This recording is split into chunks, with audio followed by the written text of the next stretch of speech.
Hey guys, welcome back to the BuzWeaver channel. And in our top stories today from the Wall Street Journal, Pam Bondi faces Senate test as Trump's Attorney General nominee.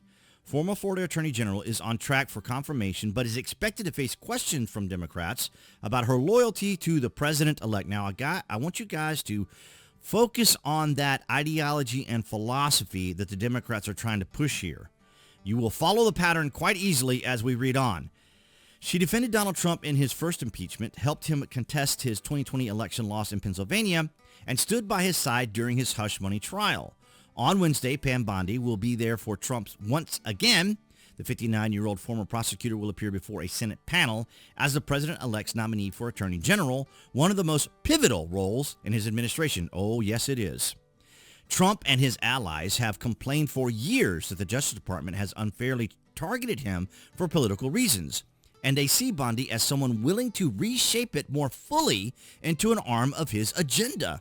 But Democrats and other critics worry she and other Trump appointees might wield the department as a weapon to go after his perceived enemies, including former special counsel Jack Smith, who prosecuted Trump twice before dropping the case after the election. Ladies and gentlemen, do you see the red giant sign that says, "We want to blame our opponent for exactly what we do," right?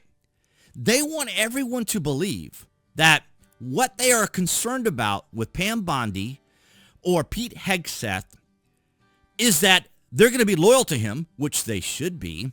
But in that loyalty, they believe that Donald Trump will be petty and take things personally and then pursue people out of spite and vindictiveness. You see what I'm saying? That's not what Trump is about. They went after Donald Trump. Donald Trump was going about his business. Donald Trump is a populist, but they are terrified of the fact that he is now going to, really what he's going to do is expose them for the hypocrisy, because it's right here in this article, in this big red neon sign. We are concerned that Donald Trump will do the same thing we have done to him. Now, it's important to note here, obviously, Pam Bondi being a woman, 59 years old. But you see, when it comes to women are, when it comes to women and Donald Trump is a threat. You know, Donald Trump is a savage. Look at how he treats women and this, that, and the other. Now, I want everyone to keep in mind here, we go back to the debate from CBS News, and you may recall the exchange where CBS gave Tim Walz a softball question about immigration when it came to Haitians, and then Vance responded to what he said, and they tried to cut him off and saying that he had run out of time. But in fact, he had, because he says, "You were going to give me an opportunity to respond. You were going to give me an opportunity to respond." And they said he was mansplaining. Think about that, right? He was simply arguing for his time to respond. Now, if you were curious about what they were saying, of course, they were talking about the Haitians in the comment that Donald Trump made. But the CB1, let's see here. Here's how it works. So here's how the CB1 works. You can't qualify for any other type of visa. If you can't qualify for any other type of visa, is what it should say. Logs onto a government app called CB1 and applies for an appointment. If an appointment is granted, the migrant can enter the country from between 1 and 2 years on a temporary status known as parole, which comes with a work permit. Hundreds of thousands of migrants have entered the country this way, either at land ports or entry along the southern border or at airports after paying for their own plane tickets. So see, he was trying to explain how the CB1 was being abused and how you couldn't identify certain Haitians as being here with certain levels of legal status because of CB1. But nonetheless, that's not what this discussion is about, other than to say that CBS News was trying to suggest, and the left went crazy on social media about how J.D. Vance was mansplaining, not to mention the continuous attack on Trump and how he treats women. Now, saying that, I want you to see, now I want you to imagine, which isn't very difficult for all of us here who already know this, I want you to imagine if this were Donald Trump talking to a Democrat. I have to say also, really troubled, deeply disturbed by some of your responses and non-responses to the questions that you've been asked today. You have to be able to say that Donald Trump lost the 2020 election? You dodged that question when you were asked directly by Senator Durbin. You have to be able to say that January 6th insurrectionists who committed violence shouldn't be pardoned. You said that I have to sit up here and say these things. No, I don't. I sit up here and speak the truth. I'm not going to sit up here and say anything that I need to say to get confirmed by this body. I don't have to say anything. I will answer the questions to the best of my ability. So you see, now imagine if that were a Republican talking to a Democrat female. You would never hear the end of it. It would be 24/7 mainstream media meltdown. And you see, this is an example of Democrats trying to force someone to say something, leverage things to make them say something. And as she says, I don't have to answer those things. I don't have to say what you want me to say. But that's the way Democrats work. If you don't do what they want you to do, then you're the problem. And that's exactly the way they've worked. They're unified under the umbrella that if you're not them, they hate you. And now, again, of course, let's keep in mind what we just talked about. Your job will be, I'm speaking, your job will be to protect voters and election workers, not to undermine and dox them. Now, I know that earlier you agreed that Joe Biden is in fact president, but many of the president-elect's inner circle continue to spread the big lie about the 2020 election. Then we'll move on to a different topic. Senator, you were speaking. May I speak? You cut me off when I was speaking. When I ask you the next question, you can speak, and I hope you answer, Ms. Bondi. Well, I'd like to answer the previous one, Senator. When we met yesterday. I just want to interrupt here. Not only is he pointing at her in this sort of manner, but he is cutting her off. And you notice he also cut off when he was talking about the 2020 election. See, the Democrats are obsessed with the fact that Donald Trump did not accept the 2020 election, which he did do. He did say that he lost. So, but they continue on. It's just exactly like when the Senate acquitted Donald Trump of inciting the violence on January the 6th. They also know that he was acquitted, but they didn't stop, ladies and gentlemen, because this is how they get their knee-jerk emotional reactions from people. This is how they manipulate. They remind me so much of narcissists and how they try to manipulate and control everything, or elitist. They always have to be in control, no matter what. And look at how these two senators have been treating Pam Bondi.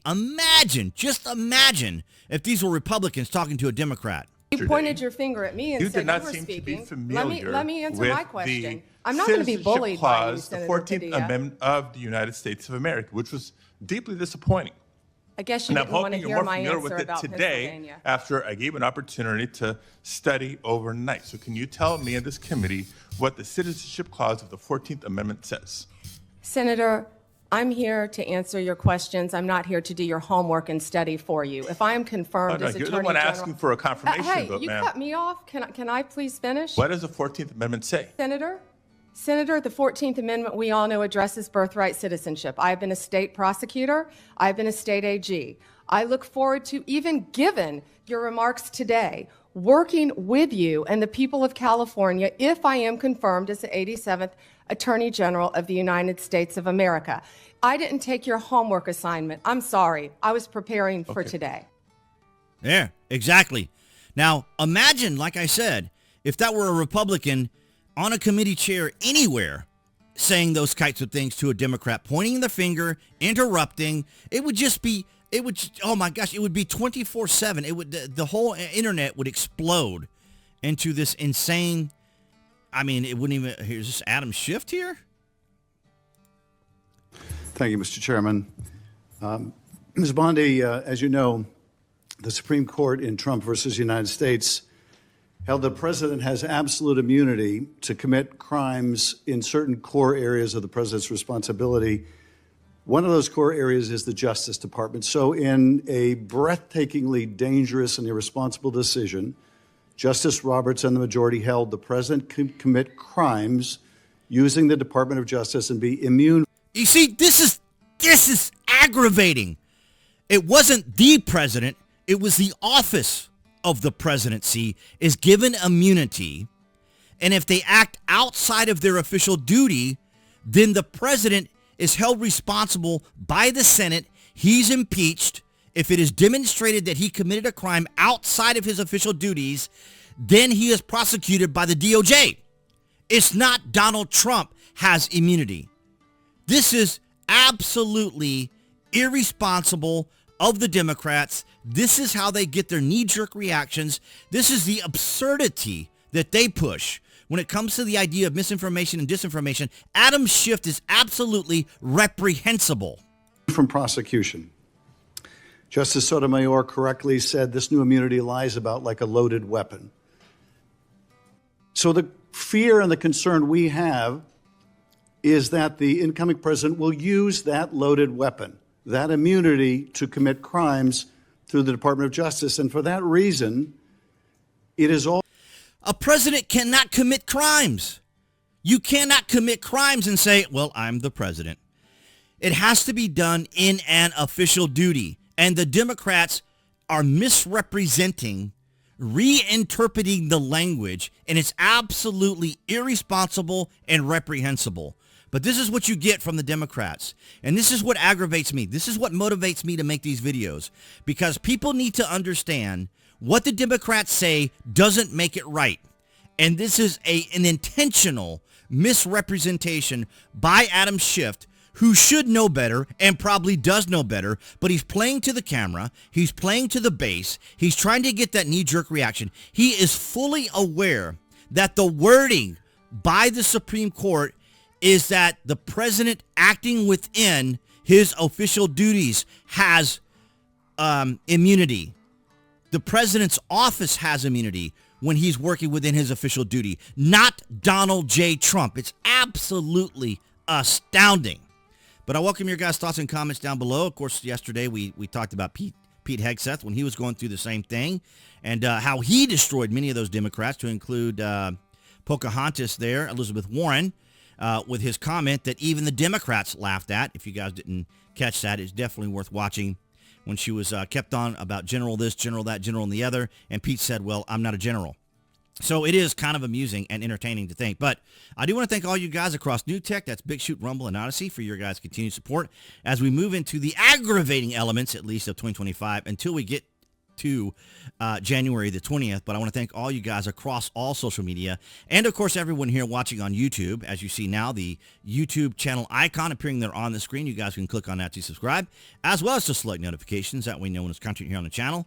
And I'll see all you guys in the next video.